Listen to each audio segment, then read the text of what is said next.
Social media पर viral एक video जिसमें आरपीएफ का जवान जिसका नाम चेतन बताया जा रहा है, फिल्मी स्टाइल में 3-4 लोगों का कत्ल करके वो डायलॉग डिलीवरी दे रहा है, सियासी भाषण दे रहा है। आप तक पहुंच गया होगा ये वीडियो, आपने अपनी आंखों से देख भी लिया होगा। और जैसे ही आप देख रहे होंगे तो आप मन में शायद ये भी सोच रहे होंगे कि अच्छा हुआ हम इस ट्रेन में नहीं थे, क्योंकि ट्रेन में तो हर कोई जाता रहता है और जब जाता है तो आपस में लोग बातचीत भी करते हैं, चाहे वो महंगाई का मुद्दा हो, रोजगार का हो, किसी भी तरह का मुद्दा हो। लोग राजनीतिक चर्चाएं भी करते हैं, कोई किसी दल को सपोर्ट करता है, कोई किसी दल को सपोर्ट करता है। लेकिन इस सियासी जो बातचीत है उसमें अगर कोई कत्ल कर दे इस तरीके से, और वो भी एक आरपीएफ का जवान, यानी कि जो आपकी सुरक्षा के लिए है, वही आपका कत्ल करने पर उतारू हो जाए, तो फिर अब आपको कौन बचाएगा। लेकिन इस चेतन की चेतना को इस गोबर स्तर तक या इसको मानवीय बम में किसने बदला?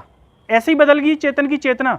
बचपन से ही था वो खूनी, बचपन से ही था उसको मर्डर करने का शौक कि मैं रेलवे में आऊँगा और मेरे पास बंदूक होगी और दाएं दाएं कर दूंगा 3-4 लोगों को। देश में जो मीडिया चल रही है, गोदी मीडिया, जो दिन रात आपको भारत पाकिस्तान का युद्ध, रूस यूक्रेन का युद्ध, बॉम्ब है ना, इस तरीके से जो दिखा रही है, जो जहर भर रही है, जातीय जहर आपस में, उसका परिणाम है जी। और ये एक दिन का परिणाम नहीं है, ये जहर धीरे धीरे धीरे धीरे हर किसी के अंदर भर रहा है। इसने तो मारा एक चेतन ने, ऐसे न जाने कितने चेतन घूम रहे होंगे जो तैयार खड़े होंगे कि आ जाओ बेटा, बहस करने के लिए तुम में गोली मार दी जाएगी, है ना। तो ऐसा समाज तैयार कर दिया है किसने? गोदी मीडिया ने। कहते हैं ना कि पाकिस्तान में आतंकवादी हैं, ये कैसे ह्यूमन बम में बदल जाते हैं। क्या उनको एहसास नहीं होता कि हम मर जाएंगे इसके बाद? वो जहर होता है, उनके दिमाग में डाल दिया जाता है, और ऐसा ही वो जहर हमारे समाज में भी डाला जा रहा है, जिसमें वो एहसास तक नहीं होगा उसको भी कि मैंने किया क्या है, और सामने वाले को मौत का एहसास नहीं होगा कि कब आप में गोली दे दी गई। वो व्यक्ति सियासी भाषण में जिस प्रकार की बात कर रहा है वो और भी चौंकाने वाली बात है कि हिंदुस्तान में रहना होगा तो मोदी योगी को वोट देना होगा। मतलब आप 70 साल से हिंदुस्तान में फिर रहना ही नहीं चाहिए था अगर कोई नहीं था तो जहर किस तरीके से, किस स्तर पर भरा जा रहा है गोदी मीडिया के द्वारा, ये अपने आप में एक चौंकाने वाली बात है। और नागरिकों को ये समझ लेना चाहिए कि वो कोई सा भी दल हो, कोई 70 साल से चूना लगा रहा था तो कोई 10 साल से आपको चूना लगा रहा है, चूना सभी लगा रहे हैं, है ना, सबको चूना लगा रहे हैं, वो अपना भला देख रहे हैं। लेकिन नागरिकों को तय कर लेना चाहिए कि आपका भला किस में है। कोई आपको साधने के लिए नहीं आएगा कि आ जाओ प्रभु हम दे देंगे, आप ब्राह्मण हो ले जाओ हमसे नौकरी, आप 1 लाख रुपए की तनख्वाह ले जाओ, वो कोई नहीं देने आ रहा।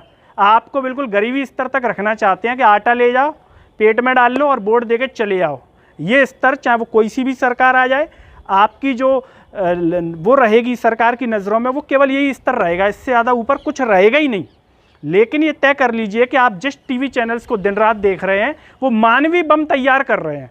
आप भी उनमें से एक मानवीय बम हो सकते हैं जो कभी भी फट सकते हैं किसी भी कारण से, और बाद में लोग कह दे देंगे कि इनकी मानसिक स्थिति खराब थी। वो तो कहेंगे ही मानसिक स्थिति खराब थी, भाई जिसने गोली मार दी उसको मानसिक स्थिति कह सकते हो। लेकिन ऐसी जो मानसिक स्थिति वाले लोग हैं वो सरकारी नौकरियों में, जैसे पुलिस का जवान, कल हो सकता है कोई आर्मी वाला आपके बगल से फट जाए, हो सकता है कोई कल जो है इंदौर के किसी चौराहे पर, ग्वालियर के किसी चौराहे पर आपके बगल से फट जाए, गोली मार दे, क्या करोगे आप? कह देना, आईजी साहब कह देंगे कि उसकी मानसिक स्थिति ऐसी थी, तो आईजी साहब में भी गोली मार देगा वो किसी दिन, फिर आईजी साहब ठन ठनक जाएंगे, बोले मानसिक स्थिति थी।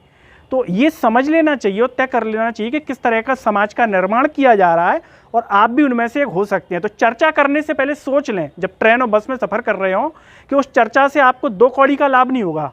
चाहे आप राहुल गांधी का पक्ष ले आइएगा, चाहे आप अरविंद केजरीवाल का ले जाइएगा, चाहे मोदी योगी जी का ले जाइएगा, रोटी के लिए आपको पैर चटकाने हैं, आपको ही सब कुछ करना है। न मोदी जी आपके मुंह में ठूस जाएंगे, ना योगी जी, ना राहुल गांधी जी, ना अरविंद केजरीवाल जी। लेकिन हाँ, अगर इस पर विचार नहीं किया तो कोई गोली जरूर ठूस जाएगा आपके अंदर। तो ये बड़ी सोचने वाली बात है और गंभीर बात है। ट्रेन के जो अब तक का इतिहास है उसमें पहली बार ऐसी घटना हुई है कि उस चेतन नाम के आदमी ने 12 राउंड फायर कर दिए मुंबई जयपुर एक्सप्रेस में। सोचिए आप, 12 राउंड फायर कर रहा है बेखौफ होकर के, और सियासी भाषण दे रहा है सनी देओल की स्टाइल में कि जैसे उसने पता नहीं जो है भारत माता के लिए क्या कर दिया।